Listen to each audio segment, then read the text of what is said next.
আজকাল বাংলাদেশে চলছে শব্দের রাজনীতি। জয় বাংলা বনাম বাংলাদেশ জিন্দাবাদ, কিংবা আজাদি, কিংবা ইনকিলাব জিন্দাবাদ, কিংবা নির্দিষ্ট কিছু পারিভাষিক শব্দ দিয়ে দেশপ্রেম মাপার এক প্রতিযোগিতা।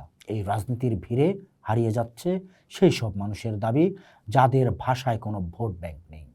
নৃগোষ্ঠীর মানুষেরা যখন তাদের শিশুদের জন্য নিজ ভাষায় পাঠ্যপুস্তক চায়, তখন আমলাতান্ত্রিক জটিলতায় তা আটকে থাকে। অথচ নির্বাচনের ইস্তেহারে বড় বড় মেগা প্রজেক্টের ভিড়ে একটি বিপন্ন ভাষার জন্য কয়েক কোটি টাকার আর্কাইভ তৈরির প্রস্তাব কোথাও দেখা যায় না। 2026-এর দোরগোড়ায় দাঁড়িয়ে বিপন্ন ভাষার ব্যবচ্ছেদ। পলাশরাং 1 ফেব্রুয়ারি। বাতাসের গন্ধে 21-এর চেতনার বদলে এখন বারুদের ঘ্রাণ। 2026 সালের 12 ফেব্রুয়ারি বাংলাদেশের ইতিহাসে এক অদ্ভুত সন্ধিক্ষণ। একদিকে ভাষা শহীদদের রক্তস্নাত স্মৃতির মাস, অন্যদিকে ক্ষমতার পালাবদলের চূড়ান্ত লড়াই। যে দেশটির জন্ম হয়েছিল ভাষার উপর ভিত্তি করে, যে দেশ বিশ্বকে শিখিয়েছিল মাতৃভাষা দিবসের গুরুত্ব, সেই দেশেই আজ ভাষা নিয়ে চলছে নিষ্ঠুর শব্দের রাজনীতি। যখন রাজপথে স্লোগান ওঠে আধিপত্যের, তখন নিভৃতে কোনো এক পাহাড়ের কোণে মরে যায় একটি বর্ণমালা, নিভে যায় একটি ভাষা। আজকের আলোচনা কেবল ভাষার ইতিহাস নয়, বরং ভাষার অস্তিত্বের সাথে ক্ষমতার সংঘাত এবং আমাদের উদাসীনতার এক নির্মোহ বিশ্লেষণ। বাংলাদেশের সমাজ ও রাজনীতিতে একটি বড় প্রশ্ন: আঞ্চলিক ভাষা বা উপভাষা কি প্রমিত বাংলার জন্য হুমকি? তথাকথিত শুদ্ধ ভাষার প্রবক্তারা অনেক সময় আঞ্চলিকতাকে অশিক্ষার লক্ষণ হিসেবে দেখেন, কিন্তু ভাষা বিজ্ঞানের দৃষ্টিতে আঞ্চলিক ভাষা হলো একটি ভাষার রুট বা মূল। চাটগাইয়া, সিলেট, নোয়াখাইলা কিংবা উত্তরবঙ্গের ভাষাগুলো বাংলাকে প্রাণরস জুগিয়েছে। মহাদেব সাহা নির্মলেন্দু গুণের কবিতায় যে শব্দের কারুকাজ, তার অনেকখানি এসেছে আঞ্চলিক শব্দ ভাণ্ডার থেকে।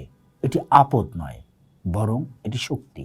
কিন্তু রাজনীতি যখন আঞ্চলিকতাবাদ উস্কে দেয় ভোটের প্রয়োজনে, তখনই এটা বিভাজনের অস্ত্র হয়ে দাঁড়ায়। ঢাকার ভাষা বনাম মফস্বলের ভাষা, এই যে বিভাজন, তা মূলত এক ধরনের সাংস্কৃতিক রাজনীতি যা আমাদের শিকড় থেকে বিচ্ছিন্ন করে। আন্তর্জাতিক মাতৃভাষা ইনস্টিটিউটের 2017 সালের সমীক্ষা এবং ইউনেস্কো রেড বুক অনুযায়ী বাংলাদেশে প্রায় 40টিরও বেশি নৃগোষ্ঠীর ভাষা রয়েছে। এর মধ্যে অন্তত 14টি ভাষা চরম সংকটে। রেংমির্চা বান্দরবনের এই ভাষাটি এখন আইসিইউতে। মাত্র 5-6 জন বক্তা জীবিত আছেন। 2026-এর নির্বাচনের সময় হয়তো এই সংখ্যা আরও কমে আসবে। খারিয়া ও করওয়া, উত্তরবঙ্গ ও চা বাগানের এই ভাষাগুলো এখন আর নতুন প্রজন্ম শেখে না। পাংখোয়া ও লুসাই, জনসংখ্যার স্বল্পতা ও ধর্মীয় বা সাংস্কৃতিক পরিবর্তনের কারণে এই ভাষাগুলো গুরুত্ব হারিয়ে ফেলেছে। অনেক ভাষা ইতোমধ্যে মৃত ঘোষিত হয়েছে। রেংমির্চার একটি উপশাখা এবং নির্দিষ্ট গোত্রীয় কোড যা এখন আর কেউ উদ্ধার করতে পারে না। ভাষা কেন বিলুপ্ত হয়? এই প্রশ্নের উত্তর স্পষ্ট: ভাষাগত সাম্রাজ্যবাদ।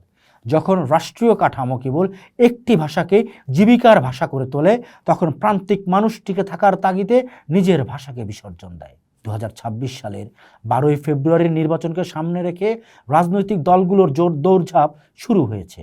কিন্তু প্রশ্ন হলো, বাংলাদেশের অস্তিত্বের মূল যে ভাষা, সেই ভাষার সংরক্ষণ নিয়ে রাজনৈতিক দলগুলোর ভাবনা কতটুকু?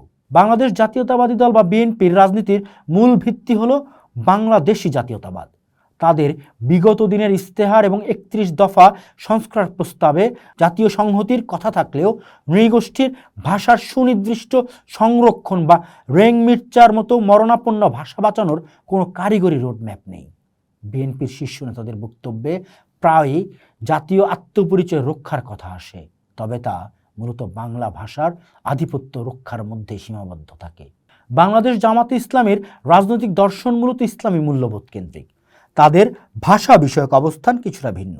তারা বাংলাকে গুরুত্ব দিলেও ভাষার ভেতর থেকে সংস্কৃতায়ন দূর করে ইসলামী বা আরবি ফার্সি শব্দ ব্যবহারে পক্ষপাতী। নৃগোষ্ঠীর ভাষা সংরক্ষণ তাদের মূল এজেন্ডায় কখনোই ছিল না।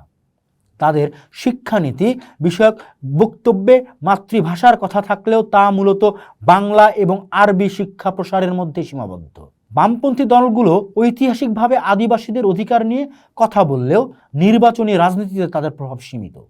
দেশের প্রধান রাজনৈতিক দলগুলোর কেউই এখন পর্যন্ত কোনো লিঙ্গুইস্টিক কমিশন বা বিপন্ন ভাষা উদ্ধারে বিশেষ কোনো বাজেট বরাদ্দের প্রতিশ্রুতি দেয়নি। আজকাল বাংলাদেশে চলছে শব্দের রাজনীতি। জয় বাংলা বনাম বাংলাদেশ জিন্দাবাদ, কিংবা আজাদি, কিংবা ইনকিলাব জিন্দাবাদ, কিংবা নির্দিষ্ট কিছু পারিভাষিক শব্দ দিয়ে দেশপ্রেম মাপার এক প্রতিযোগিতা।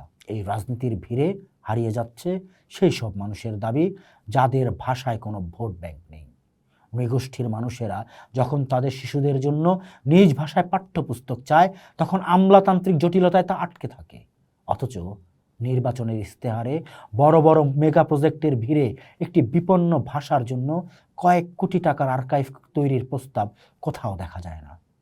ভাষা কেবল যোগাযোগ মাধ্যম নয়, এটি একটি জাতির ডিএনএ। যদি 2026-এর নির্বাচনে বিজয়ী দলগুলো কেবল উন্নয়ন আর জিডিপি নিয়ে ব্যস্ত থাকে এবং ভাষার বিপন্নতাকে গুরুত্ব না দেয়, তবে তা খুব শীঘ্রই আমরা এমন এক বাংলাদেশে বাস করব যেখানে মানচিত্র থাকবে কিন্তু বৈচিত্র্য থাকবে না। 21-এর চেতনা কেবল প্রভাত ফেরিয়ার পুষ্পস্তবকে সীমাবদ্ধ রাখাটা হবে শহীদদের প্রতি অবমাননা। বাংলাদেশের প্রতিটি রাজনৈতিক দলের উচিত তাদের 2026-এর ইস্তেহারে বিপন্ন ভাষা সংরক্ষণ তহবিল গঠন এবং নৃগোষ্ঠীর শিশুদের জন্য বাধ্যতামূলক প্রাথমিক শিক্ষার আইন প্রণয়ন।